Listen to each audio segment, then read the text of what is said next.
Hello everyone, welcome to Exampur. I hope you are doing well. So morning के 6 बज चुके हैं और जैसे कि आपको मालूम है, डेली बेसिस पे आपसे मिलते हैं इस टाइम में जहां हम बात करते हैं पीआईबी और आपके सांसद टीवी के जो भी इंपॉर्टेंट आर्टिकल्स होते हैं इसके रिगार्डिंग। ठीक है, तो लक्ष्य बैच जो है ना, इसके सीक्वेंस में जो कि आ चुका है, मंडे से स्टार्ट हो चुका है। और आपकी जो पहली क्लास थी ये आपकी रिकॉर्डेड थी, लेकिन थोड़ी सी पहले थी, है ना, क्योंकि उसमें आप देख पा रहे हो कि मेरे बहुत सारे लोग क्वेश्चन पूछ रहे थे। कमेंट भी हमने देखा कि ऑफलाइन कमेंट ही पड़े हुए थे कि सर आपके बाल अचानक कैसे बढ़ गए। ठीक है, उसमें छोटे थे, कुछ दिन पहले छोटे थे। तो यस कि वो आपके लास्ट क्लास था, यानी कि आप बोल सकते हैं कि 3-4 दिन पहले, 5 दिन पहले का था। तो क्योंकि हमें टाइम नहीं मिला था रिकॉर्ड करने का, तो एक एक्स्ट्रा हम रखते हैं, तो वही एक्स्ट्रा वाला जो था वो मंडे को चला। और मंडे से आपका स्टार्ट है आपका लेक्चर बैच, जो कि आपको टारगेट कर रहा है आपका प्रीलिम्स 2023 प्रीलिम्स के लिए, है ना। तो आई होप कि जो लोग अपना ड्रीम खासकर रखे होंगे कि 2023 उनके लिए एक अपॉर्चुनिटी भी है, और ये सही भी टाइम है कि आपके यूपीएससी क्रैक करने का। तो प्रीलिम्स योग जो कि पहला स्टेज होता है आपके यूपीएससी की जर्नी में, तो प्रीलिम्स को क्रैक करने के लिए ये लक्ष्य जो बैच है ना, जो कि यूट्यूब में फ्री बैच है सबके लिए, ये लाया हुआ है। और सेकेंड बात ये है ना कि बहुत सारे लोग ये भी पूछ रहे थे कि सर इसकी इम्पोर्टेंस क्या है करंट अफेयर्स की, है ना।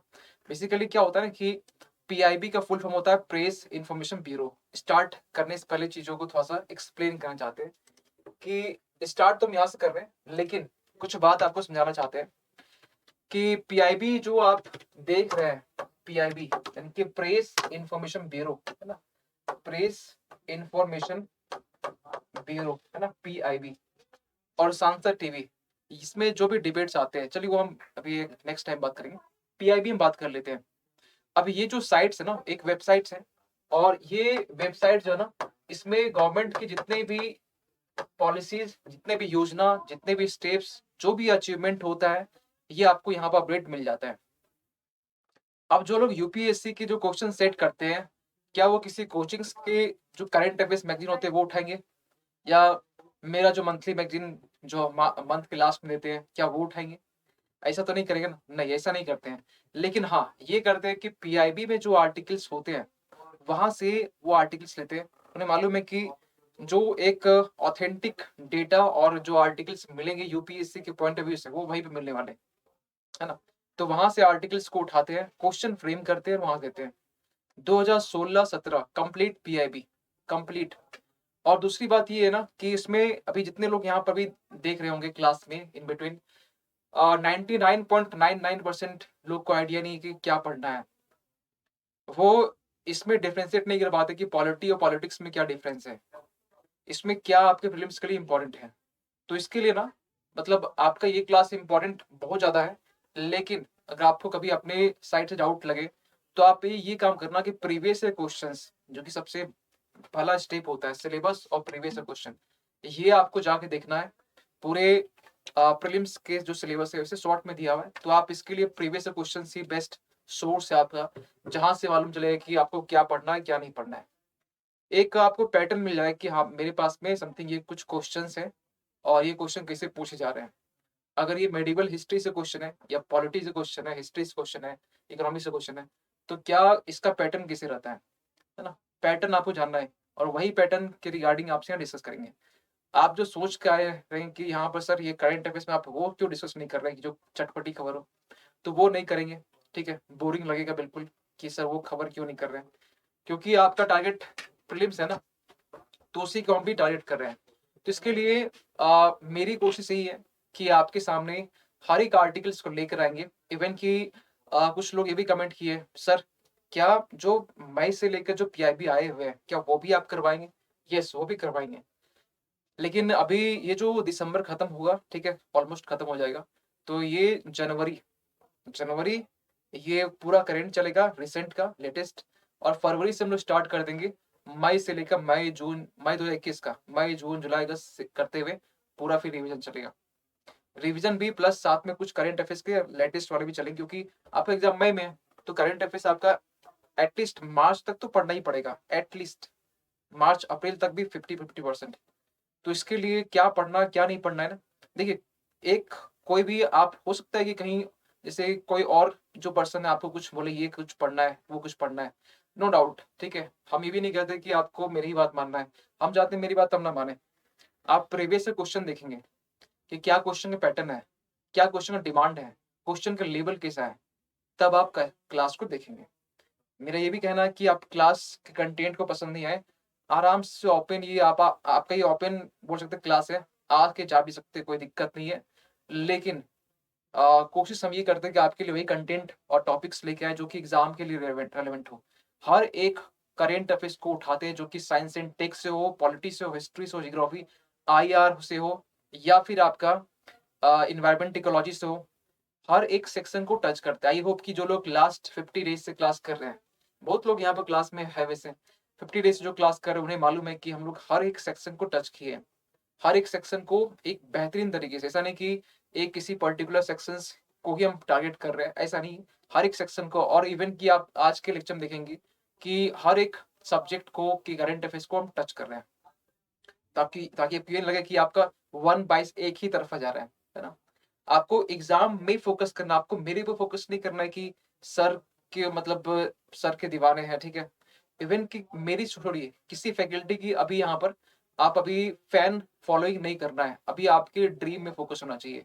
नहीं तो अभी आप ये रिकॉर्ड, अभी इसे तो लाइव चल ही रहा है, मतलब आप इसको रिकॉर्ड भी रख सकते हैं।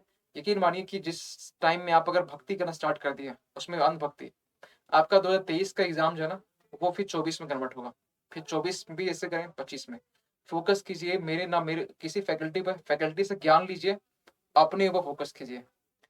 कड़वी लग सकती है मेरी बात, लेकिन ये फैक्ट एंड फिगर है। बिना कुछ खोए, बिना कुछ आप सेक्रीफाइस किए आप कुछ बड़ा अचीव नहीं कर सकते हैं। बहुत कुछ पढ़ना नहीं होता है, आपको पीएचडी नहीं करना पड़ता है। आपको एक कम टाइम में, 50 मिनट्स के टाइम में पीआईबी क्लास में आपको इतना कंटेंट दे देंगे, प्रीलिम्स प्लस मेंस के भी। लेकिन मेंस में थोड़ा फोकस कम करेंगे क्योंकि आपका प्रीलिम्स सामने आने वाला है, तो हम मेंस में थोड़ा फोकस कम रखें, थोड़ा सा, ठीक है। थोड़ा फोकस कम रखें कि कुछ कुछ तो टॉपिक कवर करेंगे, लेकिन मैक्सिमम आपका प्रीलिम्स से फोकस करेंगे। हर एक आर्टिकल्स का डिमांड, क्वेश्चन कैसे पूछते हैं, क्वेश्चन क्या, अगर जो टॉपिक करवा रहे हैं क्या क्वेश्चन पीछे कैसे पूछे गए उस टॉपिक से, वो भी क्वेश्चन लाएंगे और आपको बताएंगे कि यहाँ से क्वेश्चन ऐसे पूछे गए। क्या पढ़ना है आपको, क्वेश्चन मालूम चल जाएगा, ठीक है। चलिए स्टार्ट करते हैं, क्योंकि बहुत ज्यादा टाइम आपका हम ले लिए, तो स्टार्ट करते हैं आज का पीआईबी। और थोड़ा क्लास को, सेशन को शेयर करेंगे क्योंकि मॉर्निंग का टाइम है, और सुबह का टाइम कहीं के अच्छा टाइम होता है कि सुबह की जो आबो हवा होती है अच्छी होती है, और इस अच्छी माहौल में बोल सकते हैं कि आप इसको शेयर कर सकते हैं अपने फ्रेंड सर्कल में, ठीक है। चलिए, तो यहाँ पर पहले जो आर्टिकल्स हैं, वो पहला आर्टिकल्स आपका पेपर 3 से है। पेपर 3 से यानी कि पेपर, जब हम बोलते हैं पेपर 3, पेपर 2, पेपर 1, जो लोग खास कर नए इस क्लास में उनके लिए खास कर बताना चाहते हैं, और जो लोग पहले से देख रहे हैं उनके लिए तो अच्छी बात है कि उनको मालूम है पेपर 1, 2, 3 हम क्या बोलते हैं। हम मेंस के रिगार्डिंग टच करते हैं। आप बोले सर ये तो प्रीलिम्स की आप बात कर रहे हैं ना, यस प्रीलिम्स की बात करें, लेकिन वो टॉपिक मेंस में भी तो है ना। तो पेपर 1, 2, 3 जब लिखेंगे तो मेंस का लिखेंगे, क्योंकि आपका प्रीलिम्स में एक ही पेपर होता है जीएस का, तो 1 लिख के क्या फायदा, सब तो 1 ही में आ रहा है सी सेट छोड़ के, तो इसलिए यहाँ पर 1, 2, 3 को आपका मेंस के रिगार्डिंग लिख रहा है, ठीक है। तो क्या है टॉपिक, ये आपका आर्टिक जो क्षेत्र है इसका गर्म होना, यानी कि ये अभी एक कॉन्टेक्स्ट आपने सुना भी होगा कहीं ना कहीं। क्या है कॉन्टेक्स्ट, क्या है खबर, ये सुन लीजिए। हाल ही में क्या हुआ है कि इस क्षेत्र का वार्षिक, यानी कि आर्कटिक जो रीजन है, इसके जो वार्षिक मूल्यांकन शोधकर्ताओं ने खासकर इसके द्वारा किया गया था, जिसने मूल्यांकन किया था कि आर्कटिक सर्कल क्षेत्र में तापमान बाकी ग्रहों की तुलना में बहुत तेजी से बढ़ रहा है। आर्कटिक जो रीजन है, आप अगर देख पा रहे हो मैप में देखिए, ये जो आर्कटिक ओशन यहाँ आप देख पाते होंगे कि, देखिए बोलते हैं हम लोग दो पोल की बात करते हैं, एक आर्कटिक ओशन, एक आपका ये अंटार्कटिक का ओशन। दो पोल है ना, और दोनों जगह बर्फ वाली जगह है। एक थर्ड पोल भी है। थर्ड पोल क्या है आप इसको कमेंट कर सकते हैं, और वो इंडिया में ही है, बोल सकते हैं। तो ये जो आपका आर्कटिक रीजन है, आर्कटिक क्षेत्र जो है, यहाँ पर इस आर्कटिक रीजन में एक आर्कटिक काउंसिल बनाया गया, और उस काउंसिल में टोटल 8 कंट्री है। कौन सा 8 कंट्री है, आई होप की मैप में आपको दिख रहा होगा अच्छे से कौन कौन से। तो सबसे बड़ा एक एरिया जो कवर करता है वो रसिया का, आप देख पाते हो कि यहाँ ये आपको ग्लोब का ऊपर का पोर्शन है, पोल का पोर्शन है, और इसमें से यहां से लेकर यहां तक ये आपका रसिया का पोर्शन। तो आप खुद सोचिए कि कम से कम 40% जो एरिया है ना, सीमा बोल सकते हैं, रसिया के लिए कवर करता है।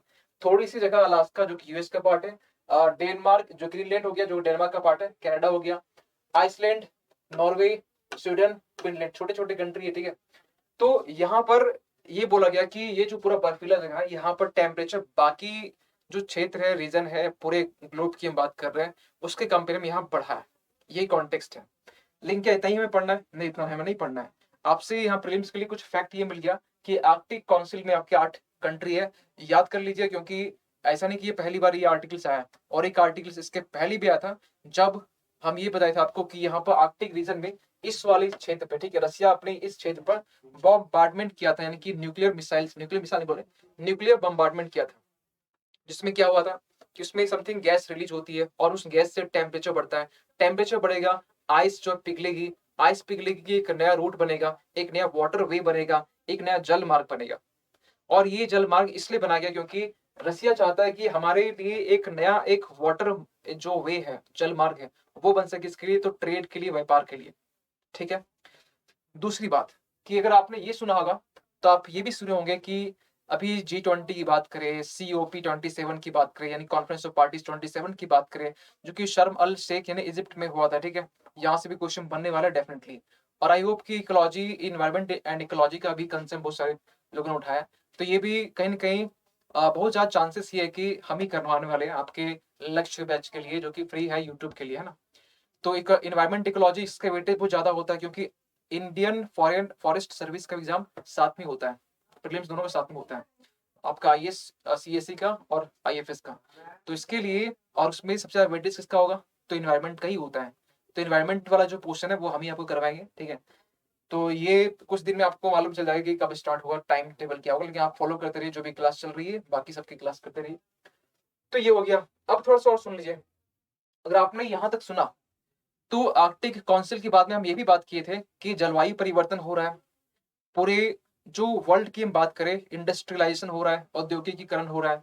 जो भी ये देखिए, ये जो क्लास है मॉर्निंग की 6 बजे वाली क्लास, ठीक है, ओनली 6 बजे वाली क्लास, ये आपका बायलिंगुअल है, यानी कि जो लोग इंग्लिश मीडियम में भी है वो भी कंफर्ट फील कर सकते हैं, क्योंकि हम इंग्लिश से भी कंटेंट लाते हैं, और ऑलमोस्ट कहीं कहीं हम बीच में इंग्लिश कुछ वर्ड भी यूज करते हैं, ठीक है। लेकिन कोशिश ज्यादा करते हैं हिंदी वर्ड यूज करने का, क्योंकि मेरा खुद का मीडियम हिंदी इंग्लिश ही रहा है, तो हम दोनों को बैलेंस लेके चलते हैं।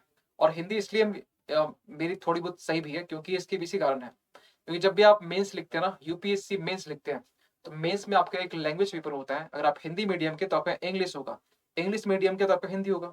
तो मेरा हिंदी मीडियम था। 300 मार्क्स के होते हैं, और 75 मार्क्स आपको लाने पड़ते हैं, पासिंग मार्क्स, क्वालिफाइंग मार्क्स लाने पड़ते हैं। तो ये आसान होता है, आप उसको कर, लेकिन हाँ, हिंदी मीडियम के इंग्लिश के लिए 75 मार्क्स लाना टफ होता है, क्योंकि उसके लिए आपको इंग्लिश थोड़ी सी आइडिया होनी चाहिए, थोड़ी नहीं, अच्छी आइडिया होनी चाहिए। 75 मार्क्स आप नहीं लाते ना, तो बाकी आपके पेपर 1 2 3 4 कॉपी चेक भी नहीं होते। अगर आपको आइडिया ना हो तो ये बता देना चाहते हैं कि आप हर एक स्टेप में सावधानी बरतना है, ऐसा नहीं कि मतलब एक ही चाल में चलते जा रहे, बस थोड़ी बहुत आइडिया समझ होनी चाहिए इंग्लिश की। तो आपको ये जो क्लास है, ये PIB क्लास, ये ओनली PIB क्लास नहीं है, ये आपका एक कॉम्प्रिहेंसिव कवरेज, जो कि करंट अफेयर्स बिल्कुल 50 मिनट में आपको एक अच्छे खासे टॉपिक कवर हो जाती है। आज थोड़ा टाइम लेंगे कुछ समझाने के लिए, क्योंकि कल वाली क्लास थोड़ी पहले की थी, तो आज ये पहली क्लास आप मान के चल सकते हैं। और ये पहली क्लास जो है ना, कहीं न कहीं देखिए एक दिन पहले रिकॉर्ड होती है, जैसे आप मॉर्निंग देख रहे हैं या अभी, तो इसका एक शाम के टाइम में, इसके एक दिन पहले शाम के टाइम में ये रिकॉर्ड होती है, ठीक है। तो आई होप कि आप टाइम भी कहीं न कहीं देख पा रहे होंगे, ठीक है। तो कोई बात नहीं, लेकिन आपको एक आइडिया ये होना चाहिए कि क्वेश्चन कैसे बनते हैं, कैसे फ्रेम होते हैं, क्या क्वेश्चन पूछते हैं, और क्या स्ट्रेटेजी होनी चाहिए। तो बीच-बीच में अपने क्लास में बोलते रहते हैं। एक ही बार में सब बोल नहीं सकते, लेकिन जब भी आइडिया कुछ आता है, कहीं क्वेश्चन होते हैं, कहीं लिंक करना होता है, तो हम बोलते हैं। तो आप क्लास करते रहिए, बीच-बीच में आपको जो भी गुरु मंत्र है, जो भी मोटिवेशनल चीज़ें हैं, या जो भी कुछ ट्रिप्स जो टिप्स बोल सकते हैं, ये आपको मिलते चलेगा। और साथ ही साथ अपने जो एक्सपीरियंस, अपने जो अनुभव है एग्ज़ाम के, वो भी शेयर करेंगे कि हाँ, आपको गलती नहीं करनी है ना? और अपने, क्योंकि दूसरे की गलती सीखना, ये आप अचानक भी कहते हैं कि अपने ऊपर कितना एक्सपेरिमेंट करेंगे, दूसरे की गलती से भी सीखना चाहिए। तो ये सीखने का सबसे अच्छा बेस्ट तरीका ये आपके लिए यहाँ मिल रहा है। तो यहाँ तो ठीक है, समझ में आ गया आपको। लेकिन क्या इंडिया थर्ड पोल ऐसे हिमालय को बोलते हैं, ठीक है, जो लोग कमेंट किए बहुत अच्छी बात है। इंडिया जो आर्कटिक सर्कल की बात कर रहे हैं, रीजन की बात कर रहे हैं, तो आर्कटिक रीजन में क्या इंडिया कुछ की भी कुछ अपनी पॉलिसी है? यस, पॉलिसी है। क्या पॉलिसी है, सुन लीजिए। इंडिया की भी अपनी पॉलिसी है, जिसके 6 पिलर हैं, जिसके 6 पॉइंट है, जिसका 6 ऑब्जेक्टिव है, 6 इसका बोल सकते हैं कि इसके पिलर हैं। और उस 6 पिलर में, 6 पॉइंट में इंडिया की आर्कटिक पॉलिसी ये क्या कहता है सुन लीजिए, क्या इसकी किसका मकसद है, क्या इसका इंटेंशन है। ये पहला पॉइंट ये है कि इंटरनेशनल कॉपरेशन, ये चाहता है कि आर्कटिक जो रीजन है वहां पर जो अंतरराष्ट्रीय जो सहयोग है इसके लिए ये आपका बनाया गया, पहली बात। उसके बाद कैपेसिटी बिल्डिंग के लिए कि यहाँ पर किस तरीके से यहाँ की जो कंट्री है, यहाँ पर इसकी, यहाँ पर जो रिसोर्सेस है, जो संसाधन इसकी बोल सकते हैं कि क्या उसको बोलते हैं, स्टडी कर सकते हैं, रिसर्च कर सकते हैं, डेवलपमेंट कर सकते हैं इसके रिगार्डिंग। थर्ड में साइंस एंड टेक की साइंटिफिक रिसर्च के लिए। ऐसा नहीं कि बस चीजें बस हो रही है। आई होप कि आपने देखा हो साइबेरिया वाले जगह में अभी रिसेंटली एक जॉम्बी वायरस मिला है, ठीक है। जॉम्बी वायरस बेसिकली साइबेरिया वाला रीजन, पोलर आपकी जो आर्कटिक रीजन है उससे सटा हुआ ही है, नजदीक में ही है। तो ये भी कुछ कुछ पॉइंट जब भी हम कुछ याद दिलाएंगे ना, तो इसे जो पहले हम बात कर चुके हैं उसको हम लिंक कर देंगे, ठीक है। आपको बहुत ज्यादा एफर्ट्स नहीं लगाना पड़ेगा, आपके लिए सोचिए स्पून फीडिंग वाला काम कर रहे हैं। इसके बाद में climate and environmental protect practice, ये भी आपके लिए, क्योंकि क्लाइमेट चेंज हो रहे हैं। अब यहाँ से चीजें आपको मालूम चल सकती है कि टेम्परेचर, अगर टेम्परेचर बढ़ रहा है मतलब इसका मतलब ये हुआ कि अल्टीमेटली कि जो एक पूरी ग्लोब का जो टेम्परेचर, ग्लोबल वार्मिंग जो बोलते हैं, ये आपका हो रहा है। क्लाइमेट चेंज बढ़ रहा है। टेम्परेचर जो कि हम बात करते हैं, पेरिस क्लाइमेट एग्रीमेंट 2015 जब में हुआ था, तो उस टाइम में साफ साफ बोला गया कि 1.5 डिग्री सेंटीग्रेड जो है ना, इसका टेम्परेचर इससे ऊपर ना बढ़े बाय 2030 तक में। और 2% का टारगेट रखा गया, 2 डिग्री सेल्सियस का, आपका 2300 तक, ईस्वी की हम बात कर रहे हैं, ठीक है। इकोनॉमिक एंड ह्यूमन डेवलपमेंट के लिए भी है ना, यानी कि इसके 6 पिलर हैं जो कि इंडिया की आर्कटिक पॉलिसी के बारे में बात करता है। आगे चलते हैं, दूसरे आर्टिकल बात करते हैं। दूसरा आर्टिकल ये आपका आर्ट एंड कल्चर से है। आर्ट एंड कल्चर के बारे में हम कभी कभी ये भी बोलते हैं, आर्ट एंड कल्चर बिल्कुल ही एक अनप्रिडिक्टेबल एक टॉपिक्स है जो कि आपकी हिस्ट्री में कवर होता है और आपकी प्रीलिम्स में भी कहीं ना कहीं क्वेश्चन बनते हैं, पूछे जाते हैं। और कहीं ना कहीं आपको ये भी होना आइडिया होना चाहिए कि यहाँ आप जितना भी पढ़ते हैं, आपका क्वेश्चन एक मिल जाए तो उतना काफी होता है। लेकिन फिर भी जो टॉपर्स होते हैं ना, वो अपना कॉमन सेंस यूज करते हैं, सही करते हैं। करते क्या है, वो करेंट अफेयर्स में जो भी टॉपिक्स होते हैं, अब आर्ट एंड कल्चर आ गया है ना, पीछे वाला पेपर 3 था। अब पीछे वाला पेपर 3 नहीं, पीछे वाला पेपर जो आपका साइंस एंड टेक का था, बोल सकते हैं आईआर का ही पार्ट बोल सकते हैं उसको। ये आपका हिस्ट्री पार्ट हो गया। मतलब वेरिएशन आप देख पा रहे हैं, जहां वेरिएशन का हम बोल देंगे वैसे कि एक ही इस 50 मिनट की क्लास में वेरिएशन बहुत ज्यादा होगा, ठीक है। विविधता बोल सकते हैं, डाइवर्सिटी बोल सकते हैं, जैसे भी अपने हिसाब से। तो पेपर 1 से कवर होगा, आर्ट एंड कल्चर के ये पार्ट है, आर्ट एंड कल्चर के ये पार्ट है। और अभी हाल ही फिलहाल में शिक्षा मंत्री ने अभी दो जो काशी और तमिल संगम, ठीक है, इसकी एक बोल सकते हैं कि एक अ, एक बोल सकते हैं कि एक समथिंग कुछ सेलिब्रेशन बोल सकते हैं, वो चीजें ऑर्गेनाइज अभी किए। अब थोड़ा सा इमेज दिखाना चाहते हैं, फिर हम यहाँ कुछ पॉइंट बात करेंगे। एक इमेज यहाँ पर आप देख पा रहे हो कि इंडिया की इमेज है, और इंडिया के इमेज में आपने सुना सप्तपुरी, या फिर सप्तपुरी नहीं सुने हुए तो आप 7 most sacred cities of India इनके बारे में सुने होंगे इनके। ये कहाँ कहाँ पर है, और ये आइडिया होना चाहिए कहीं ना कहीं। तो 7 में आपके पास में एक तो हो गया कांचीपुरम, ठीक है। द्वारका तो आप सुने होंगे गुजरात का, ठीक है। उज्जैन हो गया, काशी, अयोध्या, मथुरा, हरिद्वार, ये सप्तपुरी जिन्हें बोलते हैं। तो यहाँ पर जो मिनिस्ट्री याद रखेंगे, ठीक है, जो शिक्षा मंत्रालय, ठीक है, इन्हीं के अंडर में चीजें कंडक्ट हो रही है। और इन्होंने अभी खासकर जो काशी यानी कि जो बनारस की बात करें, और कांचीपुरम, दोनों को कनेक्ट करने की बात कर रहे हैं। देखिए हर एक जो क्या बोल सकते हैं, जो धार्मिक जो प्लेस होते हैं ना, इसको कनेक्ट करने की बात की जाए by road, by railways, by highways बोल सकते हैं, तो उस दिशा में ये आपका सबसे पहला स्टेप है। दूसरी बात ये है कि ये काशी हो गया और कांची, ये जो या कांचीपुरम, दोनों की जो पॉपुलैरिटी है इसलिए भी है क्योंकि हम लोग जानते हैं तमिलनाडु खासकर किन के लिए फेमस है, तो संत तिरुवल्लुवर के लिए। और काशी किसके लिए फेमस है, तुलसीदास के लिए। इसके बाद में एक जो पॉइंट फोकस की जाएगी उसमें बेसिकली हो क्या होगा कि साझा विरासत और लोगों से लोगों के बंधन को गहरा करना। जितने भी धार्मिक प्लेस की भी बात की, खासकर सप्तपुरी के बारे में जो 7 प्लेस है, इसमें कनेक्टिविटी की बात की जा रही है, जिसमें पीपल टू पीपल कांटेक्ट होगा। प्लस जो हेरिटेज की बात करते हैं विरासत की, ठीक है, वो भी शेयर की जाएगी एक दूसरे से, क्योंकि वो साउथ वाला पोर्शन है। आप देख पा रहे हो कि ये कांचीपुरम ये आपके साउथ के पोर्शन है। बाकी की बात करें तो ठीक है, आपके ऑलमोस्ट आपके सेंट्रल आपके नॉर्थ वाले पार्ट में कवर हो जाते हैं। लेकिन इससे कनेक्ट करना, यानी कि आप ये बोल सकते हैं कि क्योंकि यहाँ की लैंग्वेज, साउथ की लैंग्वेज भी अलग है, ठीक है, और कहीं कि हिंदी वहां पर थोड़ा बोल सकते हैं कि जो माइनॉरिटीज में है, तो इसलिए थोड़ा कनेक्टिविटी बात की जा रही है। इस शुरुआत कहाँ से हुई? यहाँ से।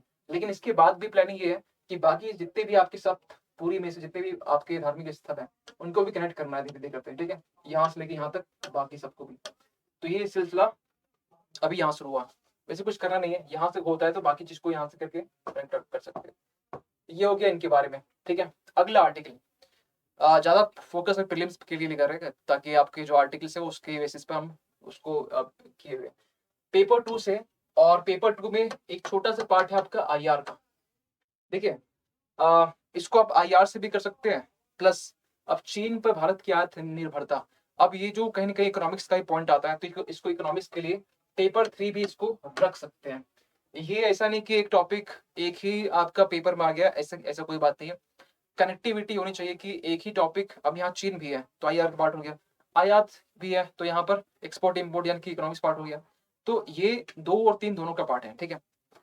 क्या है, अभी रिसेंटली आपने देखा होगा तवांग की जो झड़प अभी हुई रिसेंटली, जो क्लैशेस हुए तवांग एरियाज में अरुणाचल प्रदेश में, इसके बाद में कुछ जो पॉलिटिकल पार्टीज हैं या ऑपोजिशन है, उन्होंने ये भी कहा कि जब इतनी टेंशंस है बॉर्डर लाइन में, तो उनके साथ में ट्रेड क्यों बढ़ रहा है। इन्होंने ये भी कहा कि आयात यानी कि इंपोर्ट, भारत के आयात में 2020 में गलवान घाटी संघर्ष के बाद, ठीक है, जो गलवान घाटी में संघर्ष हुआ था, तेजी से वृद्धि देखी गई है। तो इन्होंने एक क्वेश्चन मार्क रेज किया खासकर पॉलिटिकल पार्टीज ने कि इसके बाद क्यों ये जो ट्रेड है, जो एक्सपोर्ट इंपोर्ट है, वो बढ़ रहा है। ठीक, एक्सपोर्ट की बात बाद में करते हैं, इंपोर्ट के बारे में बोला गया है, आयात के बारे में, कि ये क्यों बढ़ रहा है। ये बढ़ने के पीछे रीजन हम तो बात करेंगे, ठीक है, लेकिन कुछ और भी पॉइंट बात करें जो कि आप एग्जाम्स के लिए वो पॉइंट बड़ा इंपॉर्टेंट है ना, क्योंकि इसके बारे में तो 5 घंटे लेक्चर हो सकता है, लेकिन आपके एग्जाम्स के लिए क्या इंपॉर्टेंट है ये भी फोकस करना है। देखिए कुछ पॉइंट हम बात करते हैं। भारत का जो रिलेशंस है, खासकर जो व्यापार होता है, ट्रेड होता है, तो बहुत सारी कंट्रीज से होता है, और बहुत सारी कंट्री में से सबसे ज्यादा जो ट्रेड होता है, व्यापार होता है दोनों देश के बीच में, वो सबसे ज्यादा यूएसए के साथ में। एक डेटा ये कहता है, ये डेटा आपका बेसिकली 2018-19, 19-20, 20-21, 21-22 लेटेस्ट डेटा आपका वो है, और उसके अकॉर्डिंग ये बोला गया, ये सारे बिलियन में, ठीक है, बिलियन डॉलर में, 119.4 बिलियन डॉलर में है, ठीक है। इतना जो ट्रेड है ना दोनों, यानी कि एक्सपोर्ट इंपोर्ट दोनों मिला के हम बात करें, ये इंडिया और यूएसए के बीच में होता है, जो कि आप देख पा रहे हो कि ये कहीं कहीं ड्रेस्टिकली नहीं, ग्रेजुअली बढ़ा हुआ। लेकिन यहाँ पर आते आते आप देख पा रहे हो कि जब 2021 में 80.5 बिलियन डॉलर था, अचानक ये 119 हो गया। यहाँ पर भी चाइना सेकंड में, तो चाइना इंडिया का सेकंड एक लार्जेस्ट पार्टनर है, ट्रेड पार्टनर है, व्यापार बोल सकते हैं उसके लिए। उसका जो सेकंड है 115, बहुत ज्यादा डिफरेंस नहीं है, 4 का ही डिफरेंस है दोनों कंट्री के बीच में, ट्रेड 4 बिलियन का। और बाकी थर्ड आपको देखना नहीं है, हाँ थर्ड देख लीजिए, एक आइडिया होना चाहिए कि यूएई भी, ठीक है, यानी कि यूनाइटेड अरब एमिरेट्स हो गया, सऊदी अरबिया हो गया, इराक भी हो गया, ऑस्ट्रेलिया भी हो गया, नीचे सबसे लास्ट में Singapore, Hong Kong, Indonesia, south Korea, ये सब आपका टॉप 10 कंट्री में है। उसमें भी टॉप 10 सोचिए, चाइना से इतनी हमारी टसल चलती है, फिर भी उनके साथ में ट्रेड करने का अच्छा है। बाकी सारी कंट्री की बात करें तो बाकी सारी कंट्री सही है। और एक पता रीजन क्या है, एक रीजन ये है ना कि इंडिया चाइना के बीच में जो ट्रेड होते हैं ना, इसके पीछे सबसे बड़ा रीजन है कि चाइना के जो भी गुड्स होते हैं, जो भी उनके प्रोडक्ट्स होते हैं, ये बड़े सस्ते होते हैं। और चाइना एक पॉलिसी अपनाता है, डंपिंग पॉलिसी, डंपिंग पॉलिसी। ये डंपिंग पॉलिसी क्या होती है, डंपिंग मतलब क्या होता है, आप सुने ये वर्ड की डंपिंग करना, जैसे आप सुने कचड़े को कहीं डंप कर देना, है ना। तो वो इस तरीके से जो गुड्स होते हैं, जो प्रोडक्ट होते हैं, वो बनाते हैं, ताकि इतने सस्ते होते हैं, जैसे हम लोग कोई घड़ी खरीदे तो हम लोग घड़ी देखते हैं, एक घड़ी पीस में खरीदते हैं ना, कि ये घड़ी कितने की है एक पीस का। लेकिन वो लोग घड़ी ऐसे बनाते हैं कि वो लोग मतलब ट्रक ट्रक में बनाते हैं, और वो एक ट्रक करके बेचते हैं। ऐसा नहीं कि उसमें एक घड़ी है, 2 घड़ी है, वो ट्रक करके बेचते हैं इस तरह में, यानी कि वो क्या, वो डंपिंग कर रहे हैं, और इतने सस्ते में, क्योंकि वो जो भी मटेरियल्स यूज करते हैं, खासकर जो भी इलेक्ट्रॉनिक सामान में, बहुत सस्ते। और क्योंकि चाइना जो हब है इस चीज का, तो रॉ मटेरियल्स का, रॉ मटेरियल्स वहां पर उस कंट्री में होते हैं, बहुत बड़ा एरिया भी है। तो वहां पर चीजें ऐसा नहीं कि रॉ मटेरियल के लिए किसी दूसरे कंट्री पर डिपेंड है, ऐसा नहीं है। तो इसलिए वहां पर जो हर एक जो प्रोडक्ट होते हैं वो सस्ते होते हैं, पहली बात। दूसरी बात ये है कि इंडिया में जैसे आपने देखा हो कि सोलर पैनल, या फिर आपने यही पढ़ा होगा कि फोटोवोल्टिक, एक कुछ दिन पहले हम बात की थे, पीवी मॉड्यूल, याद आ रहा है कुछ, पीवी मॉड्यूल, या फोटोवोल्टिक जो सेल होते हैं, सोलर पैनल जो होते हैं, ये भी हम लोग चाइना से ही मंगवाते हैं। सस्ते पड़ते हैं। सस्ते कितने? 50% से भी ज़्यादा सस्ते पड़ते हैं। सोचिए कि अगर उसका 1 लाख है, एग्ज़ाम्पल लेते हैं, तो 50,000 हम लोग मंगवाते हैं, ऐसा है। और इंडिया में उसको बनाते हैं, तो इंडिया में बनाने के बाद बेचते-बेचते तक उसको उसका प्राइस 1 लाख ऐसे हो जाता है। तो इसलिए हम लोग मंगवाना सही समझते हैं। यहाँ की जो बोल सकते हैं कि बायर्स जो है, खरीदने वाले, ये लोग भी प्रेफ़रेंस करते हैं कि चाइना से हम लोग माल को खरीदें।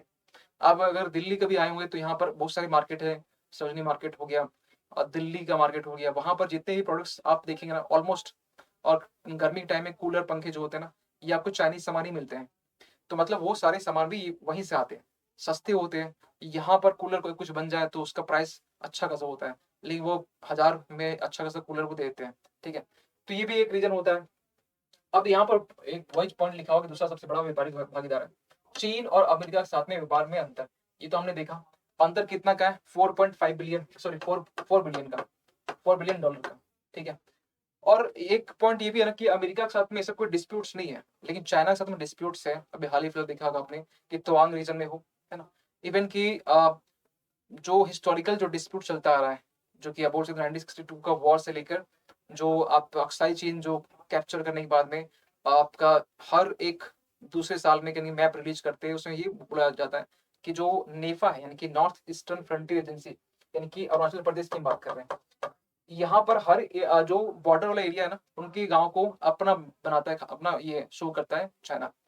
ये भी जो है ना एक बोल सकते हैं साइकोलॉजिकल एक इम्पैक्ट देने के लिए खासा चाइना इसको इस तरह करता है। इवन कि उसी के कॉपी पेस्ट कौन करता है?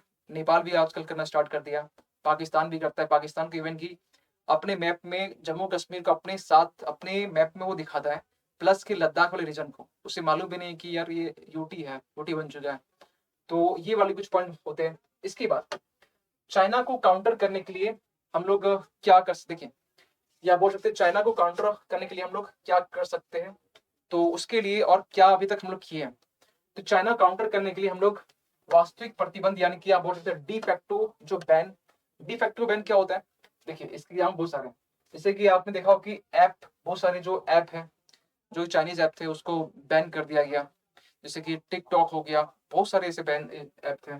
5G को हम लोग इंडिया में अलाउ नहीं किए, 5G को इंडिया में अलाउ नहीं किया। दूसरी बात, तीसरी बात ये कि वहां से एफडीआई जो है ना, हम लोग उसको रिस्ट्रिक्ट कर दिए, यानी फॉरेन डायरेक्ट इन्वेस्टमेंट है ना, उसको हम लोग थोड़ा सा लिमिट कर दिए, ताकि देखिए एफडीआई आने से क्या होता है ना, ये तो मेरे लिए अच्छा है, लेकिन एफडीआई का आना, उसका मतलब ये हुआ कि हमारे देश में जिस सेक्टर में अगर आ रहा है, सपोज कीजिए एविएशन सेक्टर में, ओडियन जो सेक्टर होते हैं, तो अगर उसमें आ रहे हैं तो उसमें भी उनकी जो मालिकाना हक ना उसको मिलता है। एफडीआई में एक होता है एफपीआई, देखिए दोनों में डिफरेंस होता है। एफडीआई यानी फॉरेन डायरेक्ट इन्वेस्टमेंट, एक होता है एफपीआई यानी कि फॉरेन पोर्टफोलियो इन्वेस्टर। एफडी यानी फॉरेन डायरेक्ट इन्वेस्टर, एफपी यानी कि फॉरेन पोर्टफोलियो इन्वेस्टर। दोनों में डिफरेंस इतना ही है कि एफडीआई में आपको मालिकाना हक मिल जाता है, ठीक है, इसमें आपको मालिकाना हक मिल जाता है, इसमें नहीं मिलता है, ठीक है, इसमें नहीं मिलता है। तो लोग क्या प्रेफरेंस करते हैं, ये भी करते हैं, अगर आप एफपीआई में आप इन्वेस्ट कर रहे हैं तो आप अपने जो पैसे इन्वेस्ट किए उसको आप कभी भी उठा के जा सकते हैं, लेकिन एफडीआई में आप ऐसा नहीं कर सकते हैं, क्योंकि इसमें आपको मालिकाना हक मिलता है ना, आप कंट्रोल कर सकते हैं जो जिस सेक्टर में। एक चीज ये भी है कि जैसे कि कुछ लोग बोले सर पीडीएफ के लिए, पीडीएफ मिल जाता है वैसे टेलीग्राम में, लेकिन जो चीजें आप एक्स्ट्रा लिख रहे हैं इसका पीडीएफ नहीं मिलेगा। ये आप क्लास देखेंगे, उसको नोट डाउन करेंगे, तो ऐसे आपको सही होगा, क्योंकि हर चीज पीडीएफ में लिख नहीं सकते हैं। जहां तक इंपॉर्टेंट होता है वो लिखते हैं, बाकी हमें लगता है कुछ कनेक्ट करना है, कुछ कहीं से लिंक करना है, तो उसके लिए हम यहाँ पर लिखते हैं, ठीक है। इसके बाद में डंपिंग विरोधी जो शुल्क होते हैं, डंपिंग हम पहले बोल चुके हैं, ये डंपिंग यानी वो इंडिया में डंप करता है एक सस्ते माल को, तो उसको रोकने के लिए भी हम लोग एंटी डंपिंग जो आपके शुल्क है, जो मूल्य बोल सकते ड्यूटी है, वो हम लोग इम्पोज करते हैं कि आप यहाँ पर फ्री फोकट के यहाँ पर डंपिंग करो, लेकिन आप डंपिंग करेंगे तो सरकार आपसे कुछ एक्स्ट्रा चार्ज लेगी, तो एक्स्ट्रा चार्ज जो है ना वो शुल्क हो गया, तो यहाँ पर इसको हम लोग इम्पोज किया है। इसके बाद बल्क ड्रग पार्कों का प्रचार, यानी कि आप बोल सकते हैं कि इसमें जो promotion of bulk drug parks हो गया, पीएलआई स्कीम्स हो गया। देखिए पीएलआई स्कीम्स क्या होता है आपको थोड़ा बोलते हैं, जैसे कि आपका हो गया प्रोडक्शन लिंक्ड इनिशिएटिव। क्या होता है सुन लीजिए, पहले भी बोल चुके हैं, ऐसा नहीं ये फर्स्ट टाइम यूज हुआ है।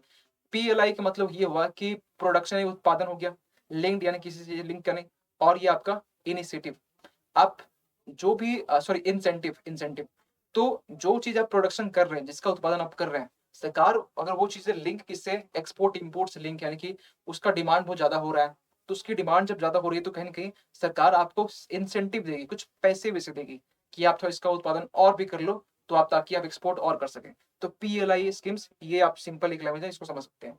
तो ये भी बनाया गया क्योंकि ताकि यहाँ इंडिया में मैन्युफैक्चरिंग हो सके। लिथियम बैटरी के बारे में आपने सुना हो कि लैपटॉप के प्राइस कम होने वाले हैं। तो लैपटॉप प्राइस कम क्यों होने वाले हैं? क्योंकि लिथियम बैटरी इसमें यूज होता है, और लिथियम की जो मैन्युफैक्चरिंग वो इंडिया में होगी, इसलिए बोला गया। अभी तक ये इंप्लीमेंट हुआ नहीं, जब ये होगा तो देखा जाए, क्योंकि लैपटॉप प्राइस अभी भी बहुत महंगे हैं, ठीक है।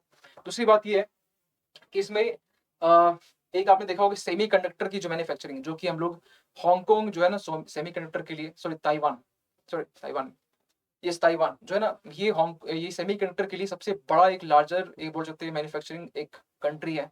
और हम लोग कहीं ना कहीं वहां से मंगवाते हैं। चीन का दबदबा वहां पर रहता है, लेकिन हम लोग ये भी डिसाइड किए सेमीकंडक्टर जो है ना हम लोग इंडिया में मैन्युफैक्चरिंग करेंगे। तो इससे भी ये हम लोग क्या कर रहे हैं, ये हम लोग चाइना को काउंटर करने के लिए कर रहे हैं, कि चाइना का जहां दबदबा है। इसके बाद हम लोग, एक आपको मालूम होना चाहिए कि supply chain resilience initiative, SCRI, आपने सुना है ये चीज जो हम लिंक कर रहे हैं ना? मतलब ये अगर हम इसको एक एक लाइन लिख लिख के बताएंगे ना बच्चों की तरह, ऐसे इस लाइन लिख लिख के, तो ये पूरा 1 घंटा ले लेगा, लेकिन हम बहुत कम टाइम में इस चीज को यहाँ वहां से लिंक करके बता रहे हैं। जो इस क्लास 50 मिनट देख लेगा तो मेरे ख्याल से उसके लिए कंटेंट ना, मतलब जबरदस्त कंटेंट मिल जाएगा, कम टाइम में अच्छा कंटेंट, एक लिंकेज, और लिंक बहुत इंपॉर्टेंट है यूपीएससी एग्जाम में, क्योंकि अभी हम ताज़ा ताज़ा भट्टी से निकले हुए हैं यूपीएससी एग्जाम में, ठीक है। और एक अच्छा एक्सपीरियंस है अपने इंटरव्यू देने का 2 बार, ठीक है, मेंस का 3 बार। तो हमें एक्सपीरियंस है इस चीज़ का कि अभी लेटेस्ट में आपको क्या करना है क्या नहीं करना है, तो उसके अकॉर्डिंग हम आपको डील भी करते हैं कि आपको क्या करना है। जो सीरियस एस्पायरेंट होंगे वो मानेंगे, जो नहीं होंगे तो उनके लिए तो अभी अटेम्प्ट बाकी है, वो लोग देंगे, ठीक है। तो जो लोग सीरियस है वो लोग प्लीज फॉलो कर सकते हैं। तो इसका मतलब हो गया सप्लाई चेन रेजिलियंस इनिशिएटिव। इसमें क्या था, इसमें ये था कि जापान, ऑस्ट्रेलिया और इंडिया दोनों सामने आते हैं। कोविड-19 की बात कर रहे हैं, जब इस टाइम में चाइना के ऊपर जो हमारी डिपेंडेंसी है, जो निर्भरता है वो बढ़ गई थी, है ना, क्योंकि हम लोग अभी भी मंगवाते हैं। तो उसके ऊपर निर्भरता कम करने के लिए, लेकिन SCRI को देखते हुए और अभी की इम्पोर्ट को देखते हुए हमें लगता है कि ये इसका तो यूज ही नहीं कर रहे हैं। SCRI क्या होता है ना, कि SCRI जो बनाया गया था उसमें बोला ये गया कि जो सामान से इंडिया चाइना से मंगवाता है, वो जापान के अगर उसके पास होगा तो वो फुलफिल कर देगा, आपको दे देगा, या फिर वो ऑस्ट्रेलिया के पास होगा तो वो आपको दे देगा। और जो सामान आप ऑस्ट्रेलिया चीन से मंगवाता है, वो अगर इंडिया के पास में तो वो इंडिया उसको दे देगा। यानी कि तीनों के पास में जो सामान आप चाइना से मंगवाते हैं, ये आपस में मेरे पास होगा तो हम इसको दे देंगे, उसके पास होता है ये हमें दे देगा। इस तरीके से इसको बनाया गया था। तो उसी को बोला गया इंग्लिश में बड़ा मतलब इसको सिंपल से आपको समझाया, ठीक है। लेकिन यहाँ जो लिखा गया इसको बोला गया सप्लाई चेन रेजिलियंस इनिशिएटिव। आप शॉर्ट में लिख सकते हैं SCRI बस, ठीक है। आगे बढ़ा जाए, ये तो हम आपको बोल चुके हैं। अगला आर्टिकल देखिए, मैनुअल स्कैवेंजिंग एक वर्ड होता है, तो इसका हिंदी जब किया ना तो उसका कुछ ये है, हाथ से मैला धोना आ गया, ठीक है। लेकिन कोई बात नहीं, पेपर 2 में आपका कवर ये आपका हो जाएगा। किसमें? तो पेपर 2 में छोटा एक सिलेबस है, गवर्नमेंट इनिशिएटिव्स एंड इंटरफेरेंस, है ना। तो ये आपका इसमें कवर हो जाएगा। क्या है कॉन्टेक्स्ट, हाल ही में ये एक पॉजिटिव खबर है, ठीक है, ये एक पॉजिटिव न्यूज है, एक आर्टिकल्स है जिसमें ये बोला गया कि सामाजिक न्याय अधिकारिता मंत्रालय, यानी कि ministry of social justice and empowerment, ने लोकसभा को बताया कि पिछले 3 वर्ष में, यानी कि 19 से लेकर 22 तक में, मैला ढोने से किसी भी व्यक्ति की मौत नहीं हुई है। आपने देखा हो कि खास से गटर में जो लोग खास के इन्वॉल्व होते हैं, जो नाला वगैरह साफ करते हैं, जो मतलब लेटरिन होता है, मैला होता है, वो उसको साफ करने का काम करते हैं, तो उसको बोलते हैं मैनुअल स्कैवेंजिंग। और जो काम करते हैं उसको बोलते हैं मैनुअल स्कैवेंजर, है ना।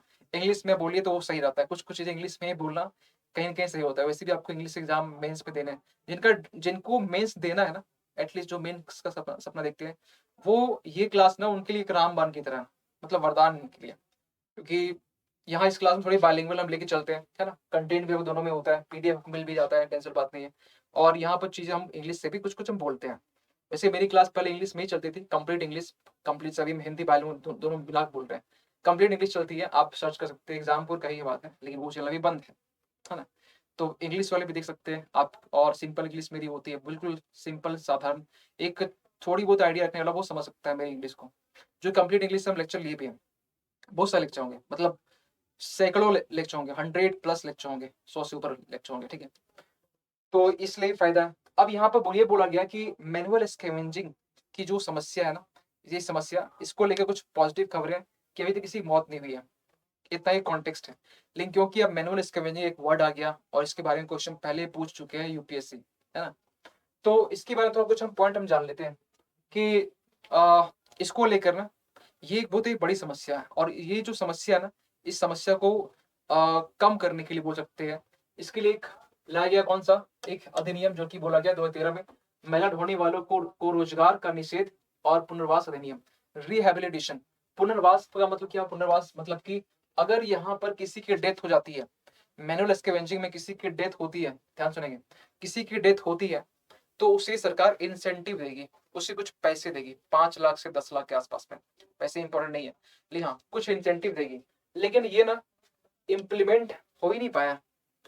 मतलब हुआ लेकिन इसमें इंसेंटिव तो मिल रहा था, लेकिन जाने जा रही थी। तो सरकार ने क्या की, यहाँ पर एक विधेयक लेके आया बिल 2020 में, और ये बिल जो है ना बस लेकर आए, उसमें एक अच्छा प्रोविजन ये था कि ऑन साइट जो प्रोटेक्शन है, ऑन साइट क्या होता है, यानी कि जहां पर वो साफ कर रहे हैं अगर वहीं पर उनकी डेथ होती है तो वहां पर डेथ जब हो रही है तो कुछ प्रोटेक्शन कर लो। मतलब आप कुछ भी ऐसा नहीं कि अपनी था एक कुछ लोग से रस्सी वस्सी बांधना, ठीक है, नेट का यूज करना, जाली जो होता है, ठीक है, ताकि आपकी जान तो बच सके ना। आप मतलब हर एक तरीके से हो सकता है, मतलब साइंटिफिक तरीके से भी हो सकता है, बहुत सारे तरीके प्रोसेस है, ठीक है। तो आप ऑन साइट और जहां पर काम कर रहे हैं ऑन साइट पर प्रोटेक्शन के लिए, सुरक्षा के लिए आप क्या कर रहे हैं, तो इसके लिए बात कर रहा था। लेकिन बहुत बुरी बात ये कि अभी तक ये स्टिल पेंडिंग यानी कि अभी तक ये पेंडिंग है, अभी तक ये रुका हुआ, ये बिल पास ही नहीं हुआ, 2020 का बिल, ठीक है। मतलब और इसमें बेसिकली था कि जो भी जिनकी डेथ हो रही है उनको पैसे मिल रहे हैं। क्या पैसे का जो मूल्य बोल सकते हैं क्या जान से ज्यादा है? तो इसके लिए जो अमेंडमेंट है, ये जो विधेयक है 2020 में लाया गया था, हिंदी भी इधर है तो हम कुछ कुछ इंग्लिश से भी बात करें इधर से घुमा के। तो ये आपका लाया गया, ये बोला गया डीह्यूमनाइजिंग प्रैक्टिस है। क्या होता है डीह्यूमनाइजिंग? डी ह्यूमन, ह्यूमन एक होता है मानव, ठीक है, अब डी ह्यूमन है कि अमानव, ठीक है, यानी कि ये आपका अमानवीय अभ्यास है ना। तो इसके बारे में ये बोला गया कि ये जो प्रैक्टिस जो कर रहे हैं, खास जो साफ कर रहे हैं जो भी, तो ये एक अमानवीय एक अभ्यास है। अब इसके पीछे कुछ कारण बताया गया कि क्या कारण है इसके लिए। एक तो कारण ये है, रीजंस क्या है, तो एटीट्यूड, कि कुछ लोग ये मानते हैं कि यही जो कास्ट के लोग हैं, यही जो कैटेगरी के लोग हैं, या इस जगह के जो लोग हैं, वही लोग खासकर इस मैनुअल स्कैवेंजिंग में वो लोग काम करेंगे, बाकी किसी का ये राइट नहीं है। ये छोटे छोटे काम मेरे बस की बात नहीं है। ये भी होता है एटीट्यूड, है ना। इवन कि आपको चाहे हम हो, ठीक है, एक सेकेंड के लिए, कुछ टाइम के लिए, मतलब हमें छोड़ दीजिए, ठीक है, बहुत सारे लोग, ठीक है, सोचेंगे कि यार हम ऐसा नहीं सोचते वैसे, ठीक है।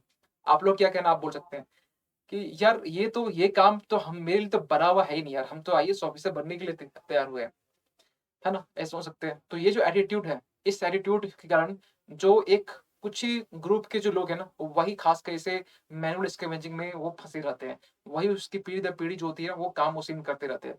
ये सबसे बड़ी एक समस्या है। दूसरी बात ये आउटसोर्सिंग। देखिए, जब सरकार के ऊपर ये रिस्पॉन्सिबिलिटी है, जिम्मेवारी है कि वो साफ करवाएंगे मैनुअल स्कैवेंजिंग के लिए नाला वाला जो भी है, लेकिन वो ना अपना इस टेंडर को एक प्राइवेट कंपनी देते हैं, और वो प्राइवेट क्या करता है, वही गिना चुना जो ग्रुप है उन्हीं को लेके आते हैं, या तुम लोग या सिलेक्टिव बने हुए इसी के लिए, और उन्हीं को खासकर ये काम करवाया जाता है। तो आउटसोर्सिंग करवाना, कि सरकार उसको आउटसोर्स कर दी है, अपनी ऊपर थाली प्राइवेट किसी को दे दी है, ये भी समस्या है। सोशल इश्यूज तो है ही, सोशल इशू है कि कास्ट, एक ही कास्ट के लोग, मतलब सामाजिक कारण तो है ही, एक ही कास्ट के लोग इस काम के लिए इन्वॉल्व रहेंगे, बाकी कास्ट के लोग बड़े कास्ट हैं, उच्च कोटि की कास्ट है, ये भी एक समस्या होती है। हम बता रहे हैं, ठीक है, हम आपको ये नहीं कर रहे कि हम आपको इस तरीके में डील नहीं कर रहे हैं। देखिए, इसके लिए ना एक SC/ST prevention of atrocities act 1989, देखिए, सरकार ने खासकर ऐसे जो लोग हैं, ऐसे जो कैटेगरी है, उनके लिए क्या क्या अभी तक किया है। देखिए, वो बोला ये जाता है ना कि जो मैनुअल स्कैवेंजिंग बहुत सारे जो SC/ST है ना, वही लोग खासकर ही कास्ट ग्रुप के लोग इन्वॉल्व होते हैं। तो उनके लिए खासकर ये जो आपका अधिनियम है वो लाना पड़ा, अनुसूचित जाति, और वैसे ये एक ही मोटो काम नहीं करता है, इसके भी इस अधिनियम का बहुत सारा जो उद्देश्य, बहुत सारे प्रावधान, बहुत सारे इसमें प्रावधान है। लेकिन एक एक जो पॉइंट है, एक जो प्रावधान ये भी है कि ऐसे लोगों को खासकर इससे इन्वॉल्व करने से रोकना। लेकिन फिर भी हो रहा है, फिर भी तो हो रहा है। एक इसके लिए सरकार ने लॉन्च किया था 2020 में, सफाई मित्र सुरक्षा चैलेंज, ये भी था, और ये इवेंट की क्वेश्चन आया हुआ भी था। मैं याद है कि 2020 में जब मेंस लिखे थे, तो ये वाला हम जो पॉइंट था ना उसमें हम लिखे थे, जहां तक याद आ रहा है। तो क्योंकि ये क्वेश्चन शायद ये डायरेक्ट क्वेश्चन नहीं था, लेकिन कुछ क्वेश्चन और था, लेकिन आप लिंक कर सकते हैं। लिंक शायद सच स्वच्छ भारत अभियान के रिगार्डिंग कुछ समथिंग कुछ था, हमें याद नहीं आ रहा, लेकिन ऐसे कुछ था। तो एक हम ये पॉइंट लिखे थे, हमें याद आ रहा है। और एक चीज़ और चीज़ कि जब भी आप एग्जाम में लिखते हैं ना, इस तो हम प्रीलिम्स की बात कर ज़्यादा, ठीक है, लेकिन कभी मेंस में बात कर लेते हैं, लेकिन थोड़ी बहुत आइडिया तो होनी चाहिए ना आपका अल्टीमेट, क्योंकि आप प्रीलिम्स के बाद में 3 महीने टाइम मिलता है। उस 3 महीने में आप बहुत बड़ा नहीं कर सकते हैं। उस 3 महीने में आपको दी जाती है टाइम इसलिए क्योंकि आप रिवाइज़ कीजिए जो आप पहले आप कर चुके हैं।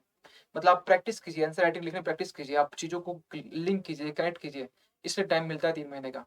और 3 महीने में 1 महीने तो रिजल्ट का ले लेता है, फिर 2 महीने जो बचता है वो टेंशन में बीतता है, और एग्ज़ाम के टाइम में फिर बेहोश। ठीक है, चलिए। यहाँ पर सुप्रीम कोर्ट ने 2014 में ये भी कहा था इस अधिनियम के बाद में कि इनको इंसेंटिव जो है ना 5 लाख से बढ़ाकर 10 लाख कर दिया जाए। 10 लाख कर भी दिया गया, मिलते हैं नहीं मिलते वो तो डिपेंड करता है, कुछ लोग पता भी नहीं चलता कि यार कि सुप्रीम कोर्ट ने क्या बोला है। ये तो आप पढ़ते हर और हम लोग पढ़ते इसलिए मालूम चलता है कि अच्छा सुप्रीम कोर्ट ने ये कुछ बोल के रखा हुआ है।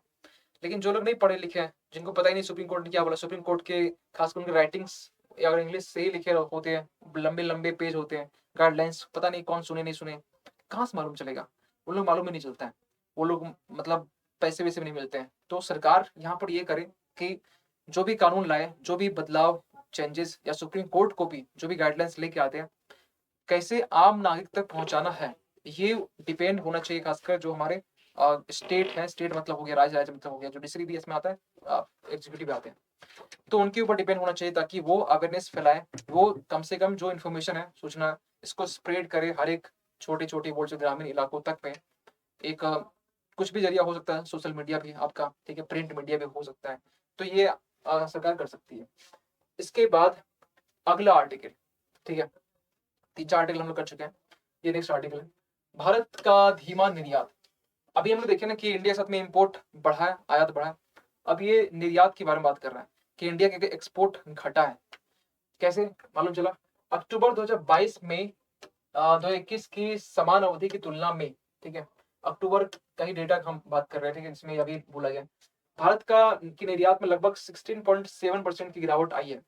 ये बोला गया कि पिछले साल के अक्टूबर में और अभी अक्टूबर 2021 और अक्टूबर 2022, तो 21 के कंपेयर में 22 का जो 22 में जो इंपोर्ट सॉरी एक्सपोर्ट हुआ है, निर्यात जो हुआ है, ये घटा है कितना, तो 16.7%। मतलब ये कैसे अनुमान कर लेते हैं, सपोज कीजिए कि ये अगर इस टाइम में 100% था, ठीक है, तो यहाँ पर कितना हो जाएगा, तो यहाँ पर 16 आप पॉइंट से माइनस कर दो तो ऑलमोस्ट ये 85.3 समथिंग कुछ होगा ना। तो ये परसेंट यहाँ पर हुआ है, यानी ये घटा हुआ है, ठीक है ना, मैथमेटिक्स देख लेना भाई। तो ये बातें की गई है, पेपर 3 में कवर होगा। ये भी आपका किसका पार्ट है, तो ये आपका इकोनॉमिक्स का पार्ट है, ये आपका इकोनॉमिक्स का ये पार्ट है। अब एक सवाल निकल के ये आता है कि क्या पहले तो ये जानिए कि क्यों घटा है, ठीक है, ये एक्सपोर्ट क्यों घटा है, ठीक है, उसके बाद हम कुछ बात करेंगे एक्सपोर्ट क्यों घटा है, एक्सपोर्ट घटने के पीछे कारण क्या है। क्या एक्सपोर्ट घटने के पीछे क्या घरेलू कारण है, मतलब डोमेस्टिक रीजन है, जो कि इंडिया में डिमांड या मार्केट का रीजन है, इंडिया का जो मार्केट है, यानी इंडिया में जो डिमांड यानी जो मांग और जो पूर्ति है, क्या वो रिस्पॉन्सिबल है, या फिर जो ग्लोबल मार्केट है, वैश्विक जो आपकी मार्केट है, वो रिस्पॉन्सिबल है। तो इसके लिए यहाँ पर जो ग्लोबल है वो ज्यादा रिस्पॉन्सिबल है। कैसे? तो आपने देखा हो कि खासकर जो महंगाई है, जो इन्फ्लेशन है, इन्फ्लेशन बोलिए या महंगाई बोलिए, पूरे वर्ल्ड में अभी बढ़ा हुआ है, इवन कि इंडिया में बढ़ा हुआ है। इंडिया की जो महंगाई जो दर है ना, वो एक टारगेटेड है कि 2 से लेकर 6% इसको फिक्स करना है। लेकिन अभी इंडिया में जो महंगाई दर है वो 6.7% है, 6.7 ये बढ़ के आपको, मतलब अभी अभी से नहीं है, ये आपका लास्ट 11 महीने से 6 से ऊपर। पूरे वर्ल्ड की बात करें तो इवन कि अमेरिका की जो इन्फ्लेशन है, ये भी आपका बढ़ा हुआ है कितना, तो ये आपका ऑलमोस्ट 10 से ऊपर है, 10 से ऊपर है। यूरोपियन कंट्री बात करें तो वहां भी 10 से ऊपर, कहीं कहीं 11 भी है, ठीक है। तो 10 से ऊपर समझ रहे हैं, 6 से यहाँ ऊपर है, तो आप इतनी दिक्कत होती है, खासकर सब हर ऑलमोस्ट बहुत चीज के प्राइस बढ़ गए हैं। तो पूरे वर्ल्ड में एक इन्फ्लेशन का दौर चल रहा है। तो इन्फ्लेशन एक पहला रीजन, जो कि जहां भी महंगाई होगी, यकीन मानिए कि एक्सपोर्ट अपर और अल्टीमेटली डाउन हो जाएगा, निर्यात। इसके बाद में तेल के प्राइस बढ़े हैं। अब तेल के प्राइस देखिए, तेल के प्राइस जब बढ़ते हैं ना, तो हमारे लिए पता क्या फायदा है, एक्सपोर्ट बढ़ जाते हैं, या फिर नहीं नहीं सॉरी, उल्टा बोल दिया, वो होता है मुद्रा वाले में होता है। तेल के प्राइस बढ़े यानी कि हर एक चीज के प्राइस बढ़े, यानी कि ये लिंक है इन्फ्लेशन से। तो पूरे वर्ल्ड मार्केट में, अरब वर्ल्ड कंट्री की बात करें, हमारे लिए तो चलिए अच्छा है कि रसिया से हमें 60 जो बैरल पर डॉलर में मिल जाता है पेट्रोल, ये तेल। लेकिन पूरे वो और वर्ल्ड की बात करें, अब रशिया से जिनकी नहीं बनती है, जैसे यूरोपियन कंट्री हो गया, तो वो लोग क्या करते हैं, वो लोग के लिए जो तेल है ना, अभी वैसे अरब वर्ल्ड में जो मार्केट का जो प्राइस है वो 100 बैरल के आसपास में।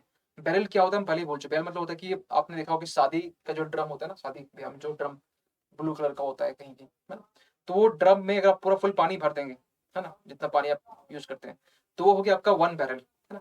तो 1 बैरल यानी कि उतना जो तेल है उसकी जो प्राइस है वो 60 आपका डॉलर है। तो 60 डॉलर कितना हो गया अभी प्राइस में, 80 इंटू करेंगे तो ये आपका 500 के आसपास में होगा, 500 रुपये। तो 500 रुपये में आपको एक ड्रम तेल मिल रहा है, तो फायदा आप कहीं पहुंच रहा है, है ना। तो चलिए वो बात करेंगे। लेकिन यहाँ तेल के एक रीजन हो गया। दूसरा ये हो गया कि वॉर, इस वॉर के कारण जो ना, इस वॉर के कारण जो फूड क्राइसिस हो गया, थोड़ा सा बोल सकते हैं कि कुछ देशों के बीच में जो ट्रेड व्यापार की बात करें, ये भी कहीं ना कहीं आपका कहीं ना कहीं रुकावट बना हुआ है। तो ये 3 पॉइंट में इसको हम बोल रही है कि ये आपके रीजन है। इन 3 पॉइंट को भी फर्दर हम बात करें तो वॉर में भी फूड क्राइसिस आ गया, फूड क्राइसिस, व्यापार हो गया, ट्रेड ये रुका हुआ है। तेल का प्राइस बढ़े तो तेल के प्राइस बढ़े, अल्टीमेटली सब कुछ के प्राइस बढ़ जाते हैं। जब सब कुछ प्राइस बढ़ते हैं तो एक मिडिल क्लास का जो फैमिली होता है ना, वो हर कुछ एफर्ट्स नहीं कर सकता है। तो उसको एफर्ट मतलब एफर्ट नहीं कर सकता है, तो उसके लिए ना वो क्या करता है, वो डिमांड को कम कर देता है। वो डिमांड ही नहीं करता, जब डिमांड नहीं होगा तो फिर एक्सपोर्ट भी नहीं होगा, यानी कि आप लोग फिर भेजेंगे नहीं क्योंकि डिमांड ही नहीं हो रहा है। तो एक्सपोर्ट घटने के पीछे रीजन ये है। अब आते हैं यहाँ पर धीमी निर्यात मांग, हम बोल चुके हैं रीजन क्या है। यहाँ पर एक अच्छी बात पता क्या है कि हालांकि सकारात्मक संकेत तो कुछ है, कहाँ पर, इंडिया में। इंडिया में कुछ पॉजिटिव सिग्नल हमें दिखाई देते हैं इंडिया में। क्यों? क्योंकि इंडिया पूरे वर्ल्ड की बात करें चलिए वो अलग बात है, लेकिन इंडिया में जो डिमांड है, जो मांग है, वो बरकरार है।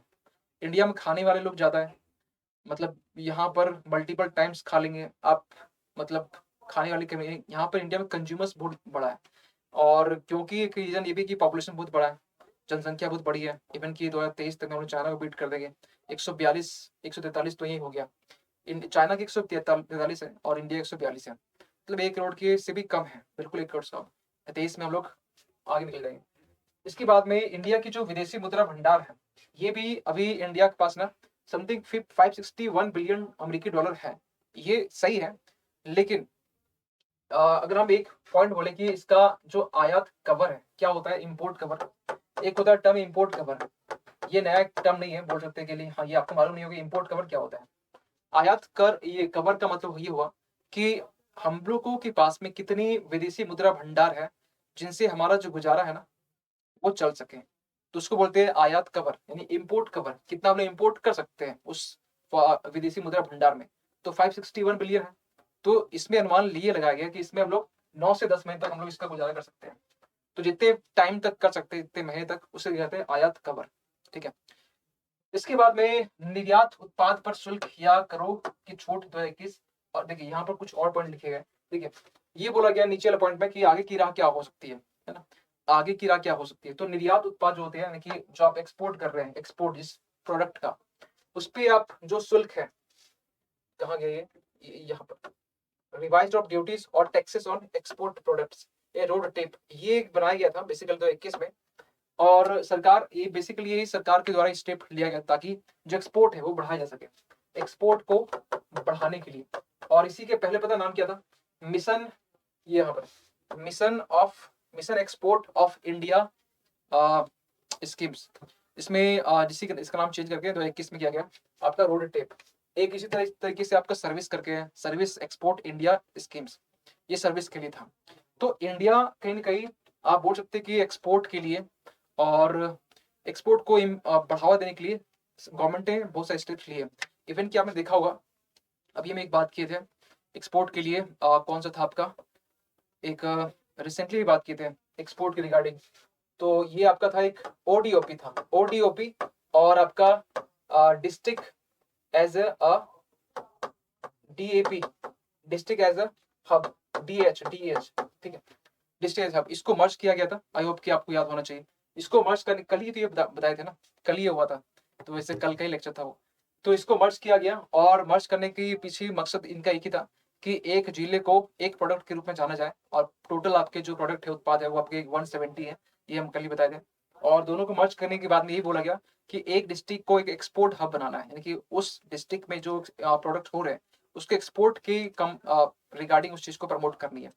तो ये भी तो बनाया गया ना, मतलब लिंक आप कर सकते हैं। हमें दिमाग में तुरंत क्लिक किया तो इसको लिंक कर दिए। एग्जाम में इसे लिंक करके लिखते हैं तो ना वो एग्जाम बहुत खुश होता है कि यार मतलब आप वो ट्रेडिशनल या पारंपरिक जो होते हैं, कन्वेंशनल जो जिससे लिखते हैं लोग आंसर राइटिंग, ठीक है, वो आप नहीं कर, आप कुछ एक्स्ट्रा कर रहे हैं। आप लिंक कर रहे हैं, यहाँ से वहां से लिंक कर रहे हैं। ऐसा नहीं कि उधर से उधर लिंक कर दिए, इमली और घोड़ा का लिंक कर दिया, ऐसा नहीं करना आपको। जो लिंक कर सकते हैं जहां तक ये बन सकता है, ये भी क्योंकि एक्सपोर्ट के रिगार्डिंग है ना, तो ये हो गया इसके रिगार्डिंग। बाकी ये एक पॉइंट और कुछ है कि आप जो फॉरेन पॉलिसी है इंडिया की, वो आप रिवाइज कर सकते हैं। दूसरी बात ये क्रेडिट साइकिल, इसको भी आप इम्प्रूव कर सकते हैं। मतलब ये लास्ट की पॉइंट है। तो ये जो है ना पॉइंट, ये आपका लास्ट का पॉइंट, ये मेंस के रिगार्डिंग थोड़ी कुछ हम बात की है और शुरुआत में कुछ प्रीलिम्स रिगार्डिंग बात की, ठीक है। अगला आर्टिकल, ये कुछ ग्राफ है जो कि कहता है एक्सपोर्ट ग्रोथ बाय कैटेगरीज, यानी कि जो एग्रीकल्चर है इसका एक्सपोर्ट जो कैसे बढ़ा है, ठीक है, या कैसे घटा है। तो ये आपका एग्रीकल्चर रिगार्डिंग है, तो ये भी घटा है कहीं ना कहीं जनवरी 22 से अक्टूबर 22 तक है, ये ग्राफ देखिए यहाँ पर। फिर आपका नॉन एग्रीकल्चर, यानी कि जो एग्रीकल्चर प्रोडक्ट नहीं है उसके रिगार्डिंग, ये भी आपका देखिए ये ग्रे लाइन जो है, ठीक है, ये ऊपर बढ़ा है लेकिन घटा के। मैन्युफैक्चरिंग आपका ये भी नीचे डाउन हुआ है। मतलब ये ग्राफ ऊपर गया था अप्रैल 2021 के टाइम में, जनवरी तक ये इसके बीच में सही था, फिर आपको अक्टूबर 22 में पूरा घटा है। आधार संपादन यानी कि बेस एडिटिंग के बारे में, ये हम आर्टिकल में बहुत पहले बात कर चुके हैं। इसका एक शॉर्ट बना आप टाइप कीजिएगा यूट्यूब पे, संजीव सर बेस एडिटिंग, बस इतना कीजिएगा तो ये पूरा आ जाएगा। उसको सेपरेटली हम अलग से डिस्कस भी किया। तो हम इसको बस एक लुक ले लेते हैं कि इसमें बेसिकली क्या होता है। अलाइसा नाम की एक लड़की थी यूके की, जिसमें यहाँ जिसको ब्लड कैंसर था। तो ब्लड कैंसर वो सही उनका हो नहीं रहा था, तो उस ब्लड कैंसर का जो नाम था टी-वॉल था। टी-वॉल क्या होता है? टी-वॉल मतलब वो T cell acute lymphoblastic leukaemia, ये आपका इसका नाम था, ठीक है। ये जो है ना बेसिकली टी सेल में होता है। टी सेल कहाँ होता है? टी सेल थोड़ा बायोलॉजी चल जाते हैं, लेकिन आप जो बायोलॉजी पढ़ते हैं ना थोड़ी सी टफ ही बायोलॉजी है, ठीक है, थोड़ा ऊपर लेवल का। फिर भी सुन लीजिए, आपने देखा हो कि हेमाटोपोइटिक स्टेम सेल आपके बॉडी में ही होता है, ठीक है, इस टाइप का, इसके टाइप ही है। तो इसको फर्दर आगे जो ब्रेक करते हैं तो कॉमन लिम्फोइड प्रोजेनिटर भी होता है। इसको फर्दर ब्रेक करते हैं लिम्फोब्लास्ट, और इसको फर्दर जब ब्रेक करते हैं तो बी सेल और टी सेल होता है। तो ये बी सेल टी सेल यहीं से बना हुआ है। तो बी सेल और टी सेल क्या होता है इसके बारे में थोड़ा देख लीजिए। तो बी सेल बेसिकली आपकी जो इम्यूनिटी है वो ये बढ़ाता है। आपकी बॉडी में जो भी बाहर से जो वायरस एंटर करते हैं, invaders, I attack invaders outside the cell, तो उस सेल को मारता है, चाहे वो प्रोटीन के फॉर्म में हो चाहे जिस फॉर्म में हो। इसके बाद टी सेल क्या करता है? टी सेल ये जो इन्फेक्टेड सेल है, जो भी आपके बॉडी में डेड सेल होते हैं, जो डेड सेल मर जाते हैं, इसके ऊपर अटैक करते हैं। इन्फेक्टेड जो इन्फेक्ट हो चुका है, या फिर ये मान चलिए कि आपकी बॉडी में वायरस एंटर हो चुका है, सेल में एंटर हो चुका है, तो सेल को ये डिस्ट्रॉय करता है। कौन? T cell. अब ये जो टी सेल है ना, इस ज्यादा पता है कहाँ होता है? जब भी कैंसर किसी को होता है तो उस कैंसर को ठीक करने के लिए हम लोग करते हैं केमियोथेरेपी देते हैं। तो उसके जरिए क्या होता है, जो भी आपके डेड सेल है, जो इन्फेक्टेड सेल, वो मर जाते हैं या कैंसर सेल मर जाते हैं। लेकिन नुकसान भी इसके हैं, ये कैंसर सेल मरते हैं लेकिन अच्छे सेल भी मर जाते हैं, ये भी एक नुकसान वाली बात है। तो जब खासकर जो अलाइसा नाम की लड़की थी, इन्हें खासकर ये बीमारी था ब्लड कैंसर, तो इनके केमोथेरेपी की गई, फिर भी ठीक नहीं हुआ क्योंकि इनके अच्छे सेल ही मर रहे थे। तो एक्सपेरिमेंट किया गया, यूके के जो साइंटिस्ट हैं उन्होंने ये कहा कि इसके लिए जो आपकी बॉडी में डीएनए होता है ना, डीएनए की बनावट कुछ इस तरीके से होती है, हेमी स्टैंडर्ड, ये इस टाइप का होता है। तो आपके बॉडी के डीएनए में जो बेस होता है, बेस 4 तरह का होता है डीएनए में, सुन लीजिए, ये हो सकता है प्रीलिम्स के लिए डाटा इंपॉर्टेंट है।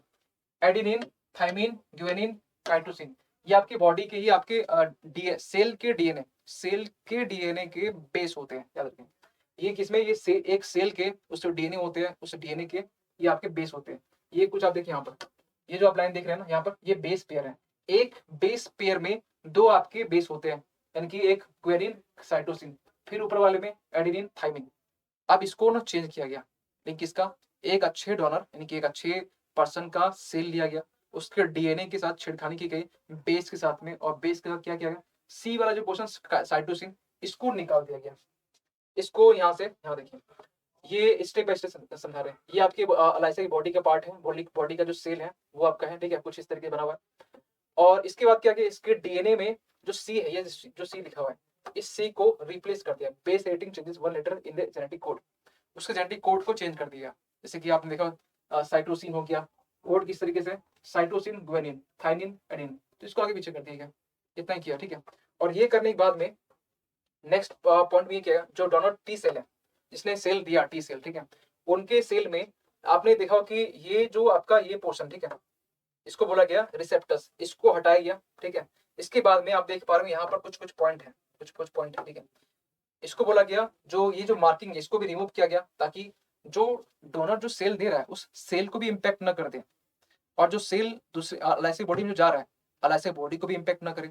इसके लिए यहाँ पर ये जो यहाँ पर अटैचमेंट था, एक वी का एक डॉट का, इसको हटा दिया गया, ठीक है। और ये भी चेक किया गया कि केमियोथेरेपी से क्या ये सेल मर रहे हैं, तो ये भी चेक किया गया, तो लगा कि ये नहीं मर रहा है, तो मतलब ये सेल फिर अभी मतलब अब ये इम्प्लांट कर सकते हैं, जो भी एलआईसी बॉडी में था, तो इम्प्लांट किया गया। इसका आप यहाँ देखिए यू शेप का है, तो ये आपका हेल्दी सेल है, ठीक है। अब इसको जो एलाइसा की बॉडी में डाला गया, तो इसके सेल कुछ इस तरीके से, इसके वी वाले डॉट डॉट है, इससे फाइट करेंगे, और इसकी जो बनावट है, ये जो रिसेप्टर है, इसको बदला गया। यहाँ कैसा था, ये वी था, लेकिन यहाँ पर यू रखा गया, समझाने के लिए यू ऐसा यू टी ऐसा कुछ होगा नहीं है, ये बस साइज देखिए इस तरह का। और ये जब किया गया तो देखा गया कि इसके जो ब्लड कैंसर है वो ड्रेस्टिकली सही हो रहे हैं, और सही भी हो गए, अभी वो सही है, फर्स्ट क्लास है। तो कुछ इस तरीके से बना किया गया। आई होप कि बहुत सिंपल लैंग्वेज समझाया, और बहुत बिल्कुल आसान आसान तरीके से। आप इसको कहीं भी और ही पढ़ेंगे तो हमें लगता है कि आपको बहुत दिक्कत होगा। लेकिन एक क्वेश्चन यहाँ से पूछा गया था, क्रिस्पर 9 जो था CS9 से एक क्वेश्चन पूछा गया था प्रीलिम्स में, ये क्या है, ये जीन एडिटिंग का काम करता है। आपके बॉडी के डीएनए में जीन्स होते हैं, वो जीन्स ये बताता है कि आपका बिहेवियर कैसा होगा, आपकी एक्टिविटी कैसी होगी, आप क्या मतलब आपकी लक्षण कैसे है ना, ये जीन से मालूम चलता है। तो वो जीन चेंज करना मतलब ये कहीं न कहीं ये जो अभी देखिए बेस एडिटिंग कहीं न कहीं क्रिस्पर-9 के लिए भी एक बोल सकते हैं कि एक वरदान की तरह है। कहीं न कहीं और जो इसके जो बोल सकते डेवलपमेंट है, जो विकास है इसके रिगार्डिंग, और भी इसको आगे कहीं न कहीं लेके जाता है। तो ये हो गया इसके बारे में। कुछ अपॉर्च्युनिटीज़ भी है कि हाँ, अपॉर्च्युनिटी है कि मेडिसिन्स को हम लोग टारगेट कर सकते हैं। सेफ्टी और चैलेंजेस ये है कि safety, ethical concern, regulatory challenges, ये कुछ-कुछ चैलेंजेस जो कि कहीं न कहीं मतलब हाँ, देखिए जीन एडिटिंग करना ये सही सही भी है, गलत भी है। गलत इसलिए क्योंकि ये कहीं न कहीं नैतिक तौर पे ये सही नहीं है। सेफ्टी के इश्यू में सही नहीं, क्योंकि आप बॉडी के, सेल के, डीएनए के बेस में जाके आप बेस में वो भी साइटोसिन निकाल के उसको हेर-फेर करके ये कर रहे हैं। तो ये मतलब कहीं न कहीं बॉडी के साथ छेड़खानी है, तो सेफ्टी के लिए सही नहीं है। कुछ रेगुलेटरी नहीं है इसके लिए। सरकार कोई इसमें इसके लिए कोई रेगुलेशंस नहीं बनाए, ठीक है? तो इसके रिगार्डिंग आपको ये रहा। तो चलिए इसको यहीं तक रखते हैं, और क्योंकि ये हम आर्टिकल्स कर चुके हैं, तो आप इसको देख लीजिएगा एक बार सर्च करके, ठीक है? और बाकी जो आर्टिकल्स रहा वो कल हम लोग करेंगे पूरा, है ना? रहा ये एप्लीकेशंस के रिगार्डिंग, जो लोग डाउनलोड नहीं किए एप्लीकेशन वो लोग जाएँगे, प्ले स्टोर जाएँगे, डाउनलोड करेंगे, सर्च करेंगे आपको। एग्ज़ाम बोर्ड आपको एक इंटरफेस मिलेगा, एग्ज़ाम बोर्ड सरकार पे इंस्टॉल करेंगे, ओपन करेंगे, रजिस्टर करेंगे, और इस तरह के जितने फीचर्स हैं जो कि आप एग्ज़ाम बोर्ड में देख पाते होंगे, इसको आप एक्सप्लोर कर सकते हैं, है ना? अ, कुछ भी डाउट्स के लिए आप इस नंबर पे कॉल कर सकते हैं, या फिर कभी कॉल ना लगे तो इसके लिए आप नीचे वाले नंबर पे व्हाट्सएप भी कर सकते हैं, जो हमारी टीम है आपसे कॉन्टैक्ट कर लेगी, ठीक है? तो क्लास कैसा लगा, क्लास के रिगार्डिंग अपनी जो फीडबैक है, ऑफलाइन ऑफलाइन फीडबैक, ये आप कमेंट में दे सकते हैं, ताकि ये मेरे लिए मोटिवेशन काम करता है, ज़रूर हम इसको देखते हैं। तो आप क्लास के रिगार्डिंग कैसा लगा, अच्छा बुरा दोनों लिख सकते हैं। बाकी मिलते हैं अगले क्लास में, तब तक के लिए थैंक यू सो मच।